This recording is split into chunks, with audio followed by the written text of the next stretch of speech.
everyone, it's Justine and welcome to a new video. Today I am featuring some awesome tea cards and I thought I'd share them with you. I'm doing this in conjunction with the Cup of Coffee, Cup of Tea collection blog hop.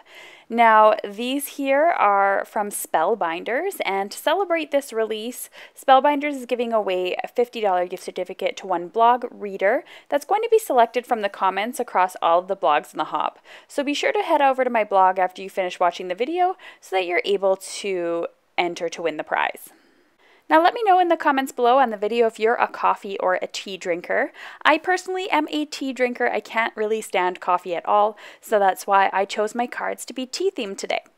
Now I'm going to lay all of these dies here from the Teapots die set from Spellbinders down onto some Simon Says stamped fog cardstock, and I am attaching them with some purple tape.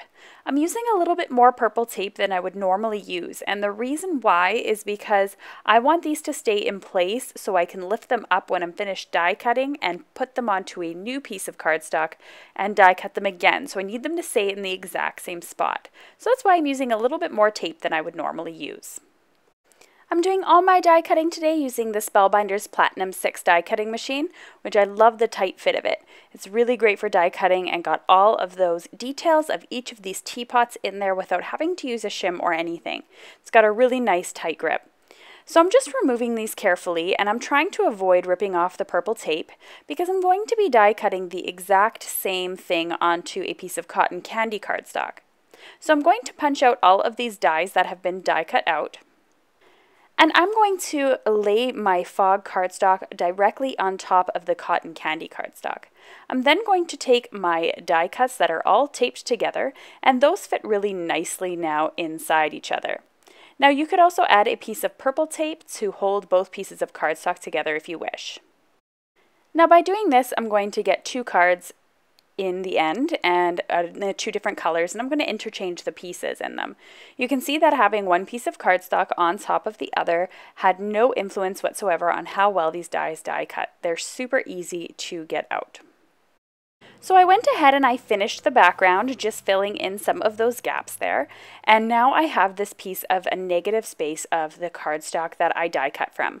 I'm going to add some glue onto that and then stick it onto a piece of Neenah Solar White cardstock so that I have a base to do all my paper piecing. Now I'm going to go ahead and start punching out all of these little pieces in the teapot. This is a little bit time consuming, so whether you want to create a one-layer card or not is completely up to you. I love paper piecing because it makes it look like I've created my own cardstock. It's all one layer and flat. It has some texture to it. It just looks different than simply die cutting it and adding it to some cardstock. I think it gives it a little bit more of a finished and polished look. But if you're quick and on the go, you could of course just pop out these little pieces and glue them onto a solid piece of pink cardstock. That would work too. So now that I've popped out all the little pieces of both the fog cardstock and the cotton candy cardstock in the same teapot in the same spot, I'm now going to go ahead and start interchanging all of the dies. Now I'm using some Tombow Mono liquid adhesive again, and I'm filling in the entire space so that I can work a little bit more quickly. It's also a little less messy trying to get in all those small pieces by adding the glue first. So I'm going to go ahead and glue the easiest part in, and I tend to work largest to smallest. So I put in the teapots first so that I have the frame in which I'm going to interchange the small pieces. So you can see that I added the pink to the gray cardstock and the gray to the pink cardstock. I'm now going to go ahead with all of the details of the pots in the opposite color, so the color of the background. I just use my finger, and if I'm having any issues at all, I could also use the tool-in-one to help me. You'll notice that I poked out all of the dies using the tool-in-one. This is an excellent tool, and it's one of my favorite recent purchases. And I've had one in the past and never really used it, and then I was sent one from Spellbinders and thought, oh, I'll give it a try. And I absolutely love it. The paper piercer itself is perfect for getting out little small areas, and then the brush at the top, the rolling brush, is really prickly, so it's really great, especially for getting out little pieces in cover dies. Now I'm just going to go ahead and interchange all of these. You can see that I'm adding pieces to and from each of the teapots, and I'm starting with the largest pieces and working my way to the smallest. So of course I'm not going to make you sit there and watch me add all of these little pieces tediously to my cardstock. As I mentioned, you could simply die cut them and then add them to a piece of solid cardstock. That would work too. I love the way that it looked and I find it quite relaxing. I was sitting here watching a TV show and it took me maybe about 20 minutes to 25 minutes to do the entire background, although I tend to work quickly. And in the end, I kind of changed my mind on what I wanted to do. So I went ahead and I finished off the background, and then I added a circle die. This is from the Shapeability's Heart Latte etched dies, and also from Spellbinders. And what I love about Spellbinders dies is that whether I'm working with one of the monthly kits or I'm working with a very specialized one like tea and coffee sets, there's always really great basic shapes that you can use, like large circles or rectangles or sentiments. And that's what I really truly love, is the versatility of them. So I went ahead and I cut a really large circle out of the background and added some white cardstock. If you follow my channel, you know that I really love bright white cards, so that's why I chose to do that. I can save the background for other things, cut out smaller circles, or maybe cut out a banner strip to add to the envelope. It's completely up to me what I feel like doing with it afterwards. And because I did such a lot of hard work on it, I think I am going to cut out a banner for the envelope or maybe for the inside of the card.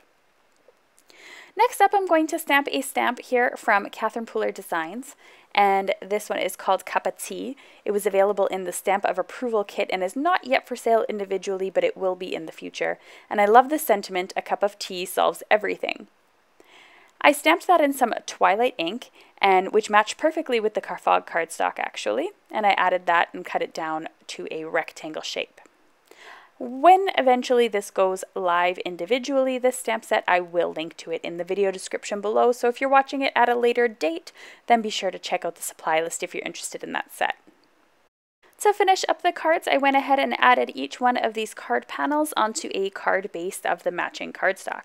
So I went ahead and added the cotton candy card base along with the gray circle with the pink elements of teapots, and I added the pink teapots, or the pink background, sorry, with gray teapots to the gray cardstock. Just wanted to get those colors and those details of those pots to really pop, and I think if I would have added them the opposite way, the background would have been the star of the show versus the teapots themselves.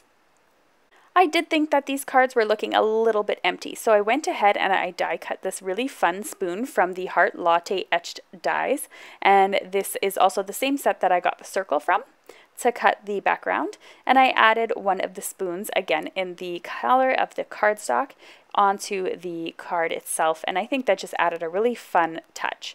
And what's really cool that probably isn't picking up on camera is that there is a little bit of a texture on the spoon, so it's kind of where the shine would be. You get a little bit of a shadow or a raised impression, if that makes sense.